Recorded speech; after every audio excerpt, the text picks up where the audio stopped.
Oke, so kita lanjut ya ke soal berikutnya. Kita akan hapus dulu untuk nomor 9 dan 10 di tes formatif kedua, dan kita akan lanjut ke tes formatif ketiga, tes formatif terakhir untuk di modul 8. Oke, nomor 1, pada proses kompresi adiabatik akan mengakibatkan yang namanya C. Ya.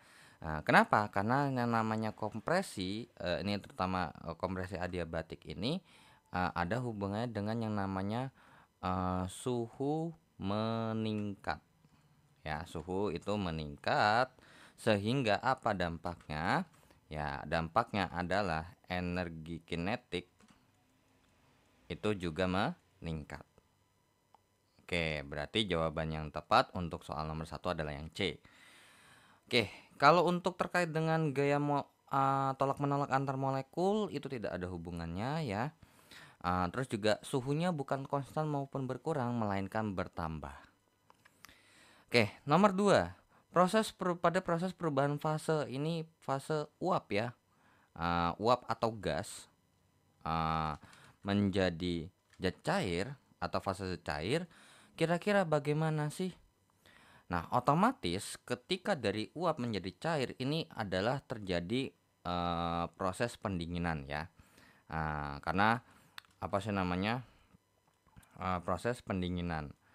Kecuali kalau misalnya dari cair ke uap. Ya, kayak misalnya cair nih. Kita air kita panasin. Nah, kan akan timbul uap tuh. Berarti itu yang namanya perlu panas atau membutuhkan panas. Sedangkan kalau untuk yang namanya dari uap ke cair itu adalah proses pendinginan atau pelepasan kalor. Nah, karena adanya pelepasan kalor sehingga dampaknya adalah ya suhunya turun. Nah, karena suhunya turun berarti yang A udah pasti salah, ya kan? Nah, karena suhunya turun, kalau misalnya kita hubungkan ke EK-nya turun, terus kemudian untuk delta U-nya juga turun.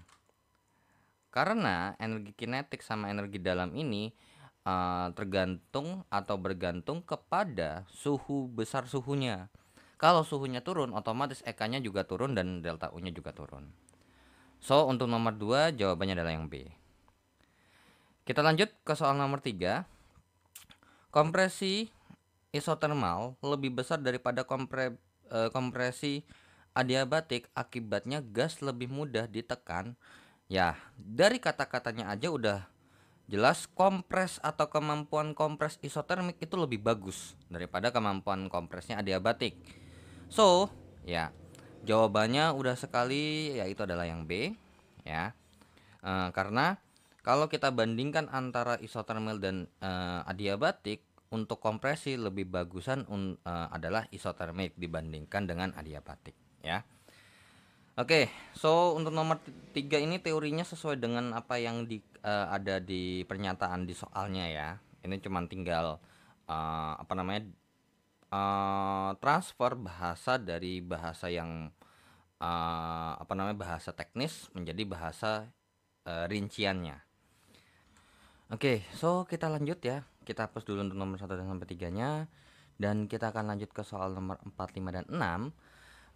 Untuk nomor 4, gas real berkelakuan seperti gas ideal jika ini ada di halaman 8.63 terkait dengan grafik ya. Kalau misalnya kita gambar grafiknya seperti ini adalah P dan ini adalah volume. Kemudian kalau misalnya kita bahas ini yang sebelah kiri, ini adalah gas ideal ya. Yang kiri gas ideal, sedangkan yang di kanan itu adalah gas real. Nah, dalam proses isotermal ya, kita tahu bahwa dalam proses isotermal kan kurang lebih emang gambarnya kayak adiabatik, cuman bedanya kalau untuk adiabatik tuh dia lebih landai.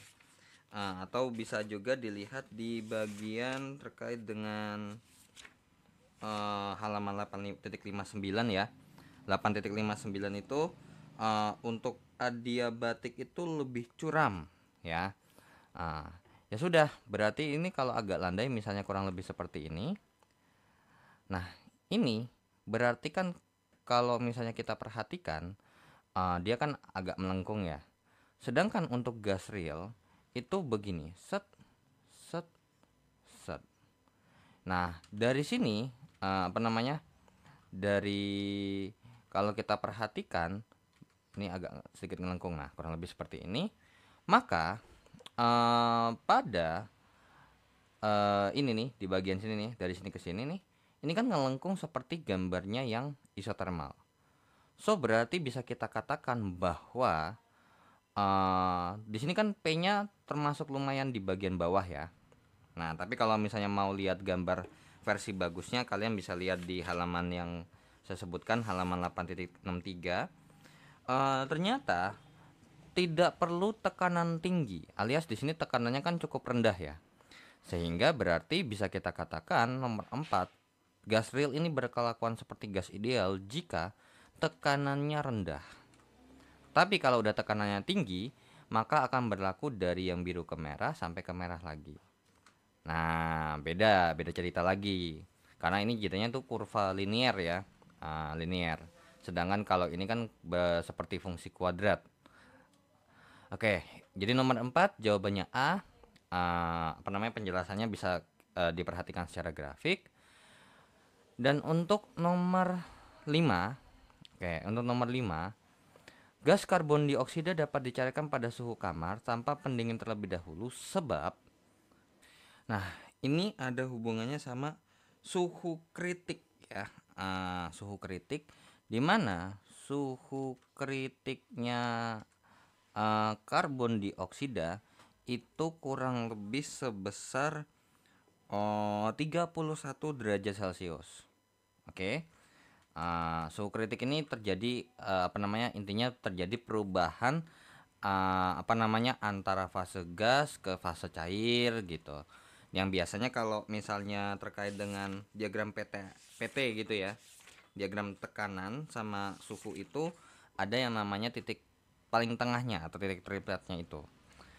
Nah, sedangkan kalau misalnya kita tanya suhu kamar, nah suhu kamar pada idealnya ya, suhu kamar ini yang kita pakai adalah 25 derajat Celcius.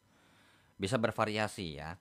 Uh, so, karena ya, jadi apa namanya, nggak perlu sebenarnya kita dinginin, karena ketika pada suhu 31 derajat Celcius ini sebenarnya udah bisa kita cairin ya. Sehingga apa namanya, nomor 5 itu jawabannya adalah D ya. Nah, untuk nomor 5 ini sebenarnya untuk data tabelnya ya. Nah, untuk sebenarnya untuk tabelnya ya, kalian bisa cek ini di halaman 8.65. Tapi kalau untuk penjelasannya secara grafik ya, untuk lebih detailnya lagi, sebenarnya kalian bisa cek di halaman 8.66. Nah, pada halaman 8.66 ini kan kita ada grafik ya. Ada grafik terkait dengan yang namanya set gitu kan. Ini T, kemudian ini adalah P. Nah, kemudian kalau misalnya digambarkan, gambarnya kurang lebih seperti ini. Nah, pada kondisi di sini nih, misalkan di ujung ini nih, set. Nah, TC ini adalah titik kritiknya atau titik kritis ya, titik kritis. Nah, sedangkan kalau misalnya emang titik kritisnya 31 derajat Celcius ya, dan dimana posisinya ini adalah di sini adalah zat cair, dan di sini adalah zat gas. Nah, kalau misalnya kita bahas nih, CO2 tuh ada di mana sih? Nah, CO2 kan ada kurang lebih di sini nih, ya kan? Misalnya ini 31 derajat Celcius. Sedangkan suhu ruangan ada di sini nih, ya, yang 25 derajat Celcius. So, berarti kalau misalnya pas kita lihat nih gambar grafiknya, supaya si CO2 ada di daerah sini, perlu nggak kita turunin suhunya? Nggak perlu. Nggak perlu. Kenapa? Kalau misalnya ini kita lanjutin lagi gambar grafiknya, misalkan set. Nah, kan begini gambar grafik kan pasti ada lanjutannya lagi dong. Nggak mungkin cuma berhenti sampai situ aja. Nah, berarti kalau misalnya kita lanjutkan lagi, berarti apa? Cuman kita tinggal naikin aja dikit di sini. Di sini pun udah termasuk zat cair. So, untuk merubahnya ya, untuk merubah CO2 ke merubah gas CO2 ya. Gas CO2 menjadi zat cair,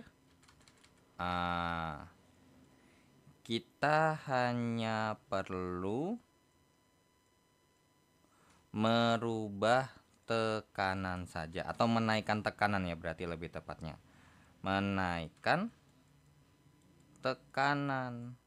Udah, jadi nggak perlu yang namanya nurunin suhu.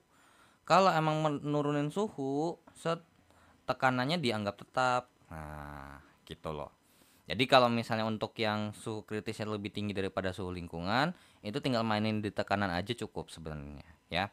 Karena kalau untuk menaik atau menurunkan lagi itu kan ribet, sehingga lebih mudah untuk memainkan tekanannya, ya. Nah, sedangkan untuk nomor 6 di sini kan ada juga nih, nomor 6. Katanya nomor 6 ini, kita punya informasi bahwa nomor 6 ini suhu kritik atau suhu kritisnya si O2 itu besarnya adalah sekitar -119. Ya. Suhu kritisnya O2 adalah -119 derajat Celcius. Nah, maka kan jauh banget nih ya. Jauh banget dari suhu kamar. Karena kalau -109 derajat Celcius berarti kurang lebih di sini nih. Dan biasanya nih pasti kan dalam wujud gas ya pastinya. Nah, sedangkan suhu ruangan atau suhu kamar sendiri itu besarnya adalah 25 derajat Celcius. Nah, seperti yang tadi teori saya bilang, berarti kalau misalnya untuk merubah gas O2 menjadi zat cair, ya menjadi zat cair, karena berbanding terbalik dengan si CO2 yang lebih tinggi, maka kita harus mendinginkannya terlebih dahulu ya. Mendinginkan terlebih dahulu ya. Oke. Artinya berarti keadaan yang ada di suhu kamar ini kita turunin nih. Set. Nah, barulah nanti si O2-nya ini barulah bisa kita cairkan. So, jawaban untuk nomor 6 ini adalah yang C ya. Nah, jadi beda ya. Kalau misalnya TC lebih besar daripada suhu ruangan atau suhu R deh gitu ya. Itu kita hanya perlu melakukan perubahan tekanan. Tapi kalau misalnya TC-nya lebih kecil daripada lebih besar, ini TC-nya lebih kecil daripada TR, berarti TR-nya ini kegedean, maka TR-nya harus kita turunkan terlebih dahulu. Jadi bukan si O2-nya yang didinginin, tapi sistemnya yang didinginin terlebih dahulu. Ya. Jadi di sini yang kita bisa otak-atik adalah sistemnya. Ya. Kalau misalnya kita mau memanaskan oksigen terlebih dahulu, pasti akan lebih lama atau membutuhkan energi lebih banyak dibandingin sama menurunkan suhu lingkungan, seperti itu ya. Oke, so kita lanjut ya. Jadi nomor 4 jawabannya A, 5 jawabannya C, 6 jawabannya C, dan untuk siapa nih? Untuk yang jawaban nomor 5C, 5 yang D sama 6 yang C ini sebenarnya juga ada keterangan di halaman 8.66 ya. Kalian bisa baca lagi itu, dan kalau emang kalian masih kurang paham, kalian boleh chat aja di kolom komentar. Oke, kita hapus untuk nomor 4 sampai 6-nya dan kita akan lanjut ke soal nomor 7. Nah, nomor 7 ada terkait dengan diagram fase PT.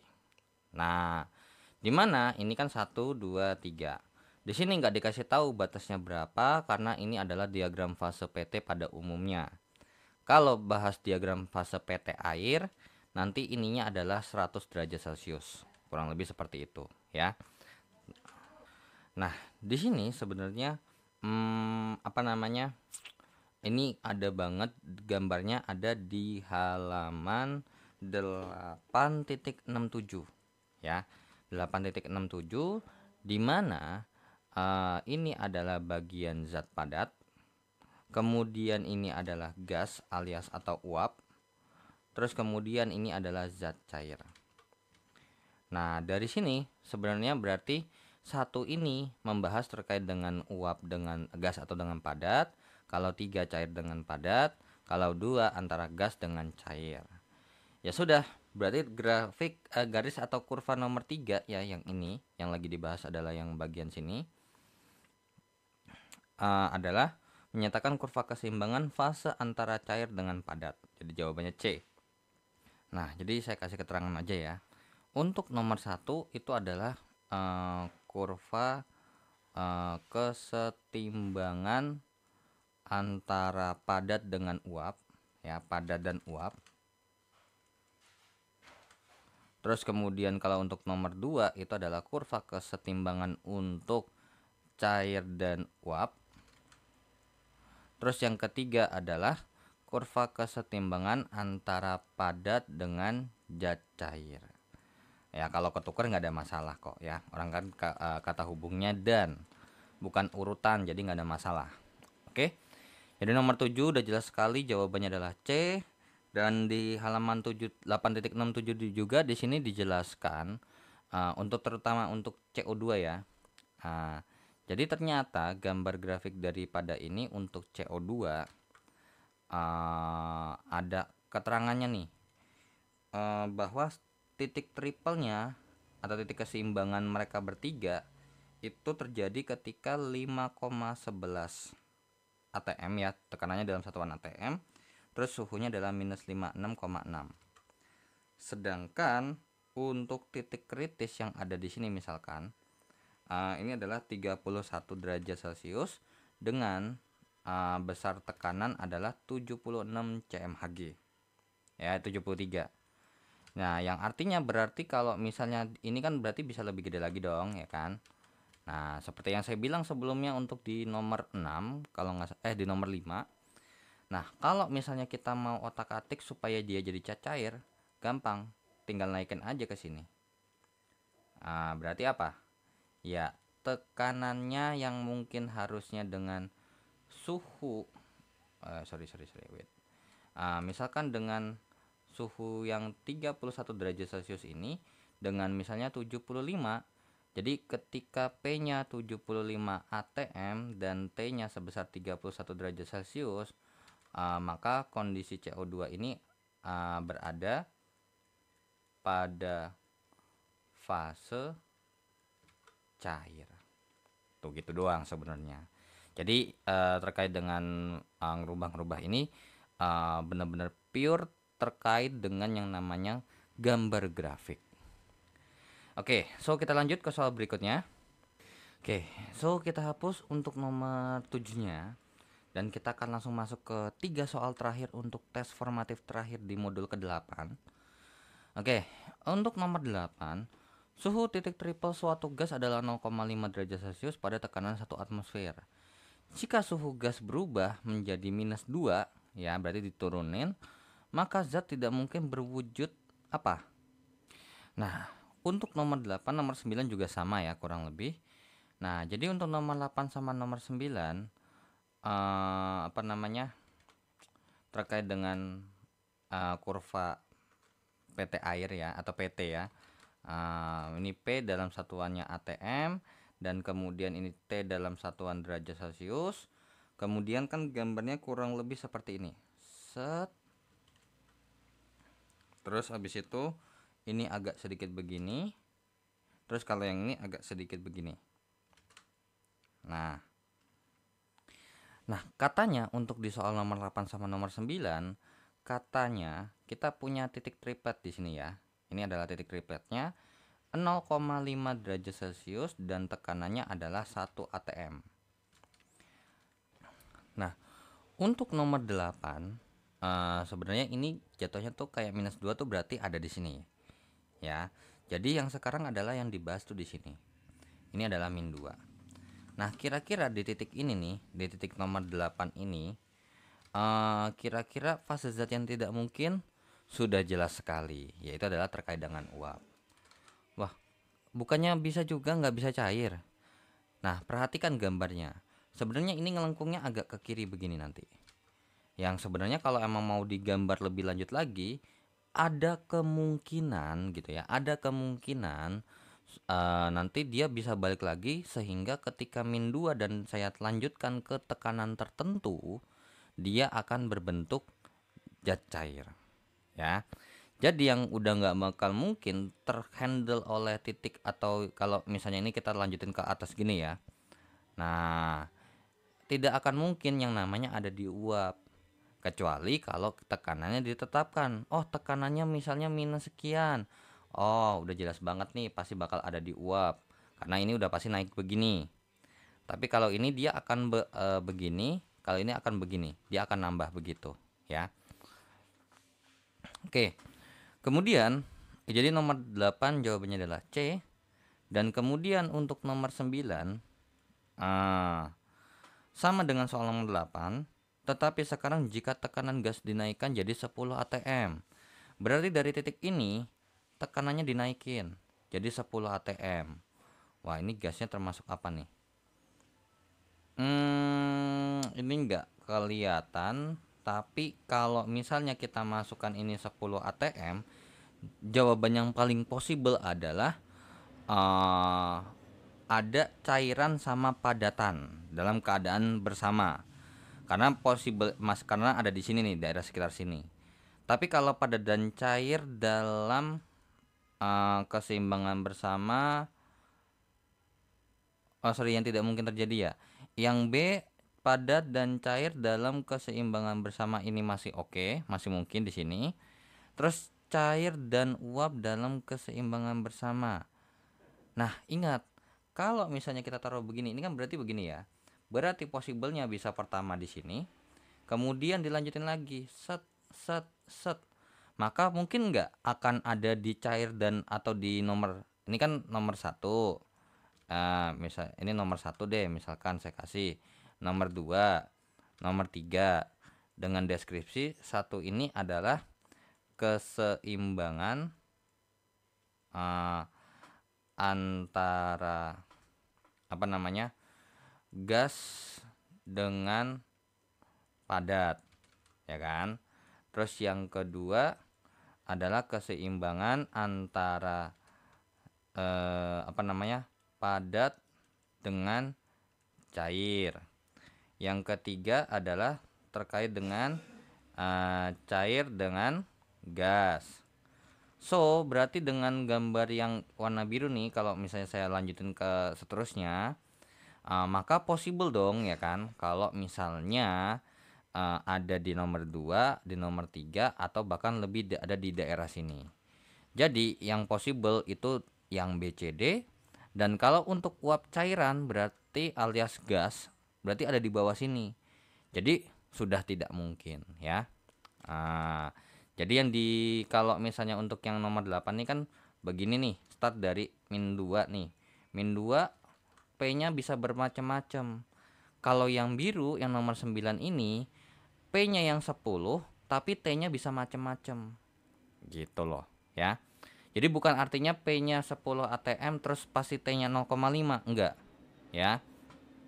Kalau misalnya saya taruh di sini pun ini pasti ada di zat padat gitu loh. Jadi mungkin nggak kalau zat padat? Mungkin aja ya. Tawaran di sini juga kalau misalnya kita taruh, anggap aja mungkin ini lebih nggak bersentuhan sama si nomor 2-nya, ini kan zat padat jawabannya ya. Nah, jadi untuk nomor 8 sama 9 ini kemampuan membaca grafik sih jatuhnya ya. Jadi kalau untuk nomor 8 ini keterangannya adalah suhunya min 2 derajat Celcius tapi P-nya random. Kalau nomor 9 di sini P-nya 10 atm tapi T-nya yang random. Oke, nomor 10. Kurva titik beku air adalah condong ke kiri. Hal ini disebabkan karena ya ini udah jelas banget ya. Sebenarnya kalau untuk kalor lebur air ini nggak ada hubungannya positif atau negatif sih. Jadi di bagian untuk yang namanya ini kalor lebur es ya. Ini kalor lebur es, bukan kalor lebur air, nggak ada. Kalau ada kalor uap air. So C sama D ini nggak sesuai. Nah, kalau untuk nomor 10 ya, kalau kalian mau lihat gambar kurva PT air, bisa dilihat di halaman 8.69 atau kalian bisa search itu di internet ya, banyak sekali. Karena untuk nomor 10 ini terkait dengan diagram PT air, ini ada hubungannya dengan materi kimia terkait dengan sifat koligatif larutan ya. Nah, untuk nomor 10 ini jawabannya adalah yang A ya. Ini ada hubungannya, ini juga ada di keterangannya di halaman 8.69. Tapi kalau misalnya ini mau dihubungkan terhadap rumus, jadi dP per dt itu kan sama dengan L per T dikalikan dengan perubahan volumenya sebenarnya. Kan bahasanya begini.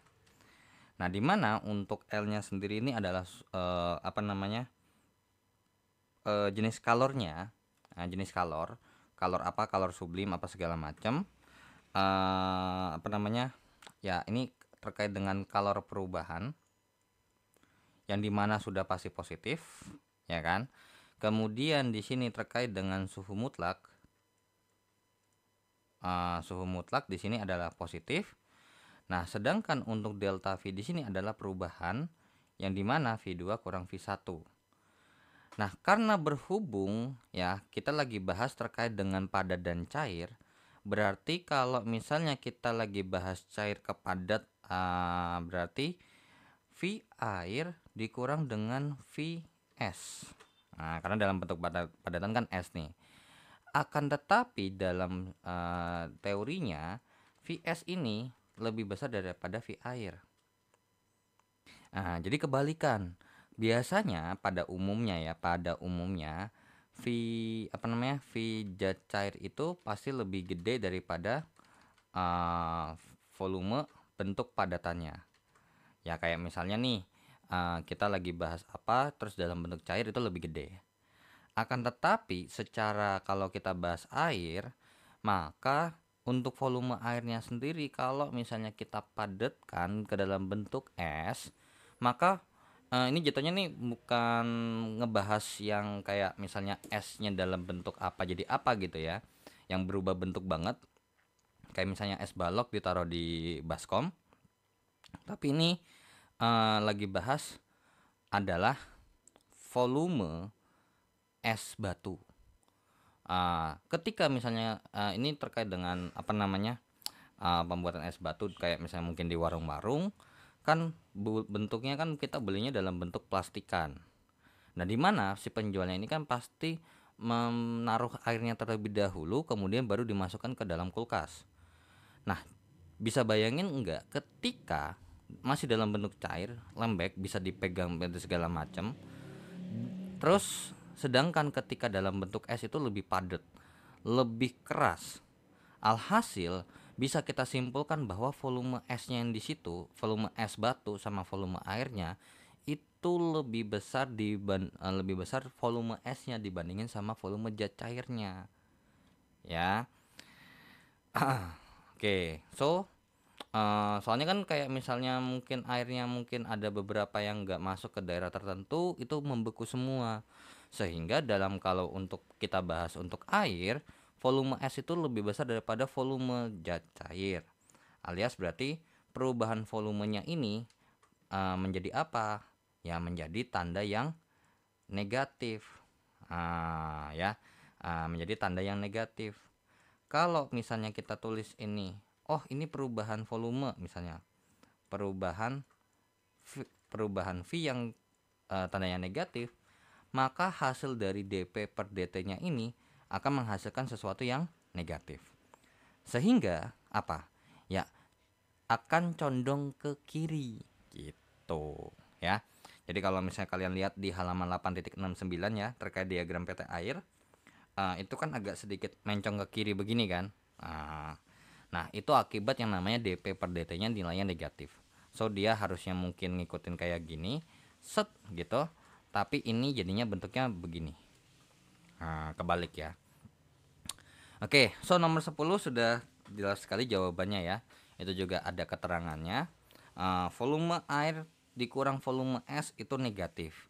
Cuman di sini di bukunya ada yang kurang tandanya sehingga bisa membuat bingung ya pembacanya. Oke, so dengan begitu berakhirnya pembahasan tes formatif ya untuk modul 8 yang ada tes formatifnya ada 3 macam ya, dari tes formatif 1, 2 dan 3. Dan dengan begitu saya akhiri dulu untuk videonya, dan jangan lupa untuk di like, di share dan di subscribe channelnya jika bermanfaat. Dan terima kasih juga yang sudah donasi di saweria.co untuk membantu perkembangan channel ini atau sebagai rasa terima kasihnya.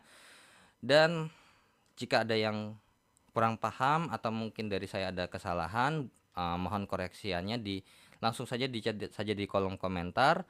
Akhir kata dari saya, wassalamualaikum warahmatullahi wabarakatuh. See you in the next video. See you kasen. Bye bye.